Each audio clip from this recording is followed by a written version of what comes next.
Welcome to the Pre-Snap Podcast presented by LineStar. Alongside Tyler Wiemann, I'm Shannon Sommerville, and we've got your top 5 NFL player prop bets for Week 8. Some great matchups on the slate this week. Now, last week on the show, we were 1-4, so we got some work to do in Week 8 to bounce back a little bit so we can go out there, win some money. The Halloween candy, Tyler, is not going to pay for itself. Chocolate candy is expensive these days. Did you know it is $25 for a bag of 200 little tiny pieces? That's crazy. Any thoughts on the Halloween candy crisis that we've got going on? That is insane. I actually did not know that. I still have not bought our candy to give out, and I need to get on that. Just warning you about the sticker shock. So let's go out there, win some money this week so we can afford that Halloween candy. Man, those prices, crushing it. But we'll win this week, get some Halloween candy for the kids. Halloween's coming up. We got spooky season on the horizon, but that is Week 8. We've got some great matchups, and our picks are available on Underdog, Sleeper, Chalkboard, Parlay Play. If you don't have those apps, download them. Use the promo code LineStar so you can get a nice, juicy deposit match. Plus, you'll also get 1 free month of the LineStar app, which is the tool that we're using to help us find the best value. The tool that we're using specifically on the LineStar app is called the PropsAI tool. What it does is it compares LineStar's projections to what's out there in the different markets and on the different sports books. So it's a great tool that can really help you sort through all of the chaos that can sometimes be the sports books. So check it out when you can, linestarapp.com. And if you could do us a huge favor before we get into our picks, make sure to like this video, subscribe to the channel, comment below. If we go 5 for 5, one randomly selected commenters winning $100. Basically, we're putting this on an entry, and if we win it, we're giving out the winnings to a randomly selected commenter because we are so grateful for your support this season. And if you've got any locks, make sure to drop them in the comments below. Again, entering the contest, like this video, subscribe to the channel, and comment below. All right, without further ado, it's time to get to our picks for Week 8. We're going to start things off with Houston Texans running back Joe Mixon over 76.5 rushing yards. LineStar's projection likes this one over about 78.8. The consensus is there as well, 85.7 for Mixon. He's been absolutely on a tear this season, and man, I feel like I didn't realize how good of a running back he was until he left the Bengals and came onto this squad, but he's been awesome and in a good matchup against the Colts. What are you anticipating for Mixon's output this week?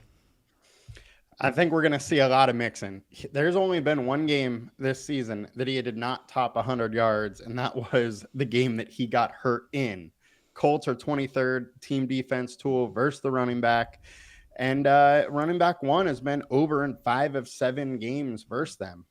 We have outputs like Achane with Huntley at quarterback, putting up 77 yards. Pollard went for 93. Bigsby 101. Josh Jacobs 151. And Mixon in this matchup in Week 1 went for 159. The only guys that I've missed, DeAndre Swift when the Bears couldn't run whatsoever. And then Najee Harris, who sometimes can't get any yards after being touched. So I like Mixon's spot. He's been an absolute beast and a workhorse in a game environment that they should control. I expect him to be used early and often. As you alluded to, the Houston Texans are 4.5-point favorites in this one, and I could definitely see a situation. I mean, they've got a contentious rivalry, but I could see a situation where the Texans kind of dominate in this one and then get into the situation where they're just kind of handing it off to Mixon. So that bodes well for the over there on his rushing yards. Next up, let's head to Packers wide receiver Romeo Doubs. Over 45.5 receiving yards. Now, the Packers wide receivers have been a bit of a puzzle from the prop market perspective. However, I feel like this line is just too low for Doubs. LineStar's projection is 57. Doubs has been averaging 52 receiving yards per game, and he's been over 4 of 6. He just had 94 receiving yards against Houston, a defense that's ranked 6th in pass defense DVOA. And now going up against the Jacksonville Jaguars, who are 32nd in pass defense DVOA. They just allowed Drake May to have his best passing outing of the year, 276 passing yards for him. So I think this is a good situation for Romeo Doubs. When I look at that number, 45.5, I feel like the value is definitely with the over. What do you make of it? I mean, you can have a narrative that Doubs is actually their number one wide receiver. He runs the most routes. He's out there the most snaps. He's out there, consistently around 80, 85% of the snaps. And then you go to target counts, and he's at 34, whereas Jaden Reed is at 38. He is right there with Reed, and I think he is the most consistent one of the bunch. Reed is the one that's going to give you those huge boom games as well as Wicks, but Doubs is kind of the workhorse of the group and just consistently doing work. And in a game environment where they should be able to throw a ton, I like Doubs, and I just want to go with that consistency over going through a Wicks or a Reed's upside. Yeah, the game total in this one at 49 on the higher side for this week. And the spread, I believe, is just 3.5 points in favor of the Packers in this one. So it's going to be a competitive game, and they're going to have to air it out a bunch and hopefully find Doubs so we can hit the over on his receiving yards. Next up, let's go to Seattle Seahawks running back Kenneth Walker. We're taking the over on 23.5 receiving yards. Now, there's a couple different ways you could play Walker here. We've opted to go with the receiving yards play. Now, Walker was on the injury report with an illness. You may remember in the last game against the Atlanta Falcons, he had an unbelievable game, but they're calling it his flu game because he's been dealing with the flu all week. But he was actually even awarded Nickelodeon's most valuable player, the MVP, Tyler, is what that's called, for his performance. He had 93 total yards with 2 touchdowns. And he's actually averaging 32 receiving yards per game. So I like the option here for his receiving yards because he has been over that 23.5 mark in 4 of 5 games. And if you're evaluating the Buffalo Bills defense that he'll be facing this week, they are a very good rush defense. They're 7th in rush defense DVOA, but where they have been susceptible to running backs specifically is in the pass game. They rank 31st in pass defense DVOA versus the running back position. Opposing RB1s are averaging 45 receiving yards per game against them, so it's definitely a place that opposing teams have targeted. And Walker, I think, is in a great spot in terms of the receiving yards. You could even go rushing yards as well, because even though the Buffalo Bills are a good rushing team, teams have gotten to them on the ground, so that you could play it that way as well and fantasy points. But for me, Tyler, I like the receiving yards. Anything to add to that? Yeah, I mean, we've just seen a giant uptick in his usage in the receiving game. He's averaging 5.75 targets since he came back from injury. That dropped down to actually 2 last week, but they're saying it's his flu game. He was also way down in snap count in that game. So I think it's still a big part of the Seahawks, plan moving forward, is getting him the ball in space and getting him the ball whenever they can. And he's been crushing in it. So why not keep it going? The also may have to be thrown a lot, so puts a little more added targets his way. Yeah, this is going to be a really good game. Looking forward to seeing the Seahawks as underdogs at home against the Buffalo Bills in this one. And I don't know, Tyler, I kind of like the dogs in this one. The Seahawks are a team that, went down to the wire with the Detroit Lions. I could see this being a good game, and I could see maybe the Seahawks end up with the win. But either way, we're liking Kenneth Walker over on his receiving yards. Now it is time for Tyler and I to give our favorite bets of the week for the prop bet market. Tyler, what are you rolling with week 8?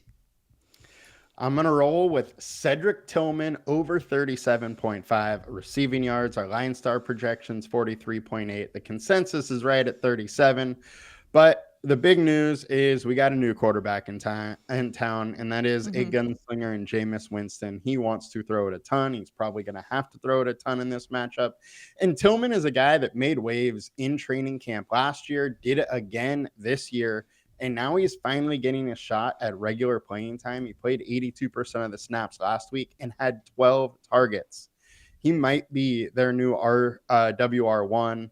I think 37.5 receiving yards is just a little bit too low for a guy that has been, thought of as a very good prospect in that system, but just hasn't had his full chance.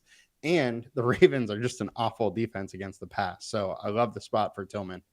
Yeah, former Tennessee Volunteer. Love those SEC guys, which is why I'm also going to a former SEC guy. We're going to former Crimson Tide running back Jahmyr Gibbs of the Detroit Lions over 65.5 rushing yards. The consensus projection here for Gibbs is 73.8. He's been over that 65.5 mark in 4 of 6 games and just put up 116 rushing yards last week against the Minnesota Vikings, a team that is first in rush defense DVOA. This week, he'll get a little bit better of a matchup against Tennessee. They're 11th in rush defense DVOA. I just love the spot here for Gibbs. He's been awesome this season, and I feel like he's been showing some improvement. Elite speed, he's got great playmaking ability, and playing against what I feel like is kind of an uninspired Titans team, given the fact that they're trotting out Kyle Rudolph at quarterback in this one. It could also be a situation where the Detroit Lions get a lead in this one, so they just, give it to their dynamic duo in the backfield to take care of business and get it done on the ground in Jahmyr Gibbs and David Montgomery. And in this instance, I just like Gibbs. You could easily go pivot to, that's always the quandary we find ourselves in when we back the Detroit running backs. But I like Gibbs for this weekend going up against the Tennessee. He showed a lot of promise last week against the Minnesota Vikings.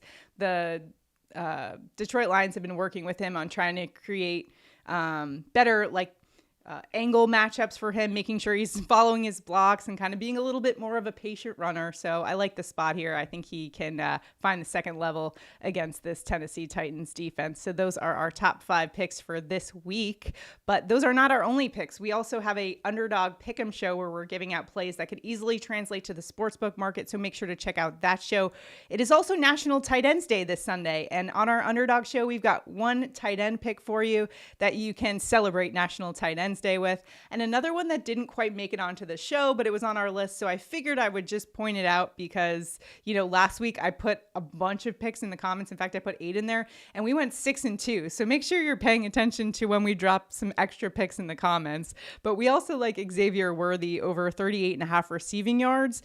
LineStar's projection is 55. The consensus is 42. He's averaging 33 receiving yards per game, and he's only been over 2 of 6. However, he's going up against the Las Vegas Raiders. They're 27th in pass defense DVOA, and Xavier Worthy is super fast and can absolutely get there in one play. So that's the play that we also like. If you've got any locks for us, make sure to drop them in the comments below. Again, a comment enters you into our prop bets contest. So if we go 5 for 5 on our main picks, one randomly selected commenter will win $100. Got to be in it to win it.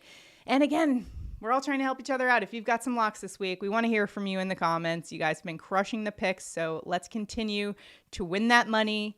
Got to get some Halloween candy. Prices are up. We got to start winning bets. Let's go. Good luck. See you next time.